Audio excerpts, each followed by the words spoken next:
At the deep root of the economic systems we've created, I find when I chase the source of the issues down and down and down, it comes to finance.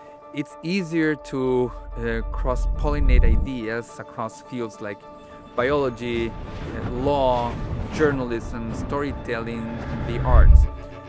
Finance is usually the missing link.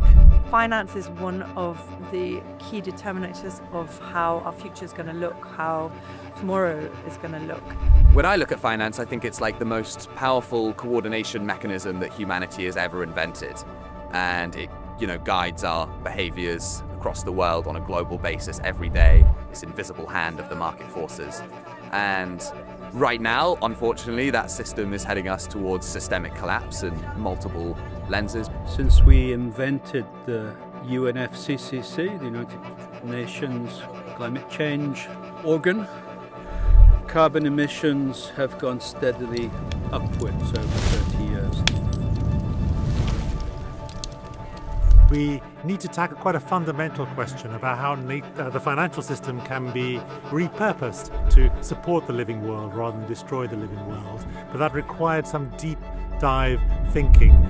So nature finance, whenever you talk about nature and whenever we talk about changes or people want to make a change, they say, oh, but we can't because the financial system is constraining us, or we have to meet these financial objectives, or it feels like it's almost treated as a given that cannot be changed. So the first thing we need to do is to actually look at that and start to reimagine what nature finance or the nature of finance could look like if we really were to open up our imagination and think about a design that is in service to life, that is not extractive.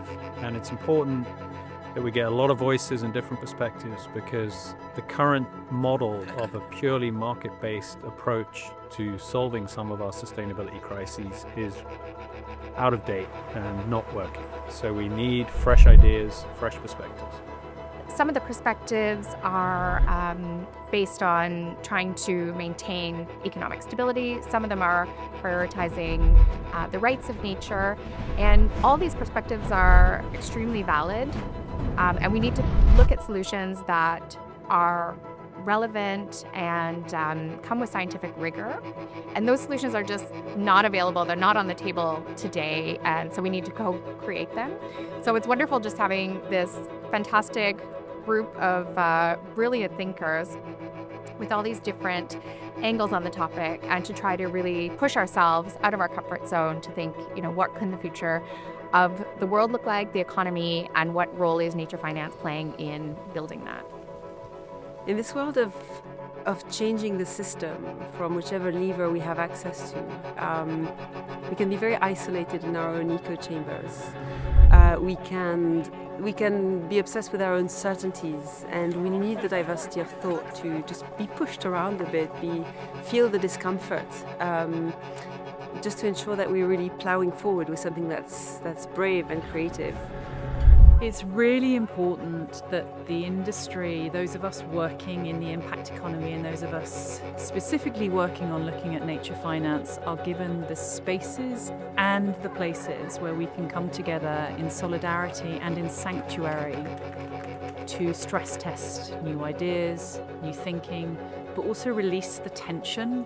It's the interplay between scientists, economists, finance people, academics. It really is the source of the creativity, and we all feel we've got parts of the puzzle and we've got more at the end of the day. It's been really left me buzzing with excitement. I think it's critical that we all come together, but also outside of our offices as well, to catalyse new thinking. And being out in nature, in tents, in the rain, I think really helps us remember why we're here and what we're trying to do. And it just brings so many new ideas. It's so important just to get out of the headspace in academia, in my case, and actually talk to people doing a whole variety of jobs, from those on the ground working in Tanzania, those designing and running funds, government officials. It's really important just to break the boundaries of our normal ways of thinking and look for new solutions.